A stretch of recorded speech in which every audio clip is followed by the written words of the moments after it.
1-2 күн бұрын осындай ойыншық алғам. Супермаркеттен.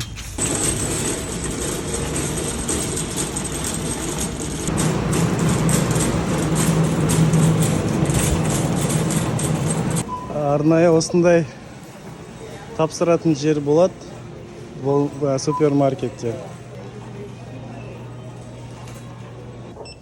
6831. You want Yeah. to go back to that card? Yes, please. You have a great day. Thank you. You're welcome. Осылай оп-оңай тапсырып шығуға болады. Ойнаған ойыншық. Негізі ойналған ойыншық ұнаған жоқ. Кері тапсырып тастадық. Кері тапсырдық. 68-де $31 кері қайтарып береді. Алған карточкаңа түседі кері. Қандай карточкамен аласың, сол карточкаға түседі.